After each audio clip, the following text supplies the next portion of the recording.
زوجہ سے کہتا ہے بتا تیرا ان کے بغیر گزارا ہو جائے گا، تو ان کے بغیر رہ لے گی؟ زوجہ خدا جانے ایمان کی کس درجے پہ رہی، کہتی تھی جس حسین کا صدقہ ملا ہے اسی پہ صدقہ کر دیتے ہیں۔ انہوں نے فیصلہ کیا ہم اپنے بچے بیچیں گے، اپنے مولا کی عزاداری کریں گے۔ یہ اپنے بچوں کو لیتا ہے، اس بازار کی طرف جاتا ہے جہاں پہ غلاموں کو بیچا جاتا ہے، بچے لے کے جا رہا ہے، دل ہی دل میں خیال میں سوچتا ہے اللہ کرے کوئی شریف انسان مل جائے، میرے چھوٹے چھوٹے بچے ہیں کسی ظالم کے ہاتھ میں نہ چلے جائیں، کہیں میرے بچوں پہ ظلم کرتا رہے گا۔ یہ سوچتا بھی ہے، قدم بھی اٹھاتا ہے، چند قدم آگے بڑھا، تھوڑا ہی فاصلہ طے کیا تھا، کیا دیکھا ایک گھوڑا سوار تیزی سے گھوڑا دوڑاتا ہوا اس کے قریب آتا ہے۔ جب قریب آتا ہے آ کے اپنے چہرے سے نقاب ہٹاتا ہے، یہ دیکھ کے کہتا ہے چہرے سے تو بڑا شریف لگ رہا ہے، اللہ کرے میرے بچوں کو یہی خرید لے۔ کہا اے بھائی کہاں جا رہے ہو؟ یہ بچوں کے باپ سے پوچھتا ہے، کہا میرے غلام ہیں انہیں بیچنے جا رہا ہوں۔ کہا کتنا میں بیچو گے؟ کہا ان کی کوئی قیمت نہیں، جو جتنے دے دے گا میں اس پہ راضی ہو جاؤں گا۔ اس جوان نے پیسوں کی تھیلی سی دی، اس نے بچے سوار کر دیے، بچے لے کے چلا گیا۔ اب جیسے کہ ہاتھوں میں پیسے آئے نا، پیسے لے کے اپنے ہاتھوں میں رکھتا ہے، کبھی پیسے دیکھتا کبھی آسمان طرف دیکھتا، کبھی پیسے دیکھتا کبھی آسمان طرف دیکھ کے کہتا مولا کتنے قریب ہے، سوچا بھی نہیں تھا عزاداری کے اتنے پیسے مل جائیں گے، مولا جی بھر کے عزاداری کروں گا، اس بعد ماتم بھی کروں گا۔ اب پیسے لے کے کہتا ہے گھر میں نہیں جاؤں گا، گھر میں چلا گیا، سارے پیسے گھر میں لگ جائیں گے، یہ عزاداری کے پیسے ہیں، سارے پیسے عزاداری میں لگاؤں گا۔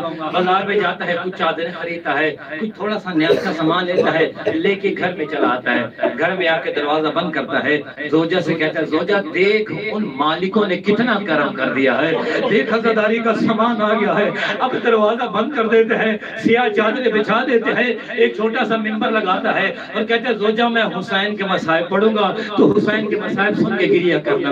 اب یہ منبر میں جاتا ہے، ابھی زبان سے کوئی جملہ نہیں کہتا ہے، اس کی زوجہ کی آنکھوں میں آنسو آ جاتے ہیں، یہ منبر سے نیچے آتا ہے، آ کے کہتا ہے زوجہ تجھے معلوم نہیں ہم نے یہ ذکر حسین کی بھی جگہ سجائی ہے، تو اپنے بیٹوں کو رو رہی ہے۔ وہ بیوی کہتی ہے اے شخص تو نے جملہ تو صحیح کہا ہے، لیکن خدا جانتا ہے میں بچوں کی محبت میں نہیں رو رہی، میں رو رہی ہوں پچھلے سال ہم یہاں پہ 4 بیٹا کرتے تھے، آج ہم 2 رہ گئے ہیں، ایسے ہی کم ہوتے رہے پھر کون اکبر کا ماتم کرے گا، کون اصغر کا ماتم کرے گا۔ حضرت نبی یہ باتیں کر رہے تھے، دروازے پہ چکر باب ہوتا ہے، یہ جلدی سے چیزیں سمیٹتے ہیں کوئی دشمن نہ ہو، یہ دروازہ کھولتا ہے، اس بیوی کے ہاتھ میں اس کے دونوں بچے ہیں، جیسے بچوں کو دیکھا تھا اپنے شوہر کو یہ تو ہمارے بچے لے کر آئی ہے۔ اب بی بی کے پاس آتے ہیں، آگے کہتے ہیں بی بی کون ہے؟ بی بی نے ایک جملہ کہا مجھے پتا چلا ہے یہاں پہ حسین کی مجلس ہو رہی ہے۔ اجر کو مظاہرہ جناب سید الہوں پہ رحم فرمائے، بی بی زوائد میں مظلوم کربلا کے کوئی غم نہ دے، جتنے بیمار مولا سیدی ابھی عطا فرمائے، اس عزاخانے کو تا قیامت آباد و شاد رکھے۔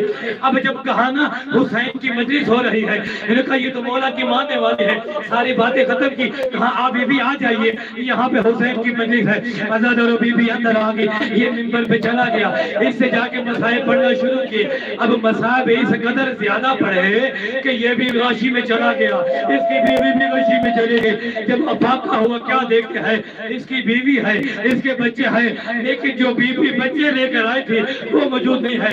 یہ جلدی سے بچوں کے پاس جاتا ہے اور جا کے کہتا ہے بچوں بتاؤ یہ ماجرا کیا ہے، یہ بیوی کون ہے؟ کہتے ہیں بابا ہم جانتے نہیں ہیں، لیکن بابا جس گھوڑا سوار نے ہمیں خریدا تھا، بابا اتنا شفیق تھا گھوڑا سوار، گھوڑا ایک قدم آگے بڑھاتا تھا، ہمارے سر کو چومنے کہتا تھا او میرے عزادار کے بچے۔ اجرکم اللہ، مولا انہوں پر رحم فرمائے، جناب سید آپ سے راضی ہو۔ بابا گھوڑا سوار اتنا رحم دل تھا، گھوڑا ایک قدم آگے بڑھاتا تھا، ہمارے سروں کو چومتا تھا۔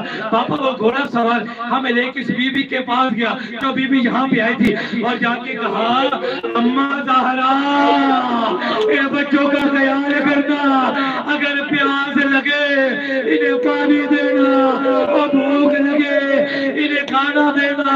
میں کہوں گا مولا عزادار کے بچوں کا اتنا خیال ہے، حضرت کربلا میں دیکھ کے وہ 4 سال کی سکینہ جو کبھی دائیں جاتی ہے، جو کبھی بائیں جاتی ہے، اور کہتے ہیں کوئی پانی مجھے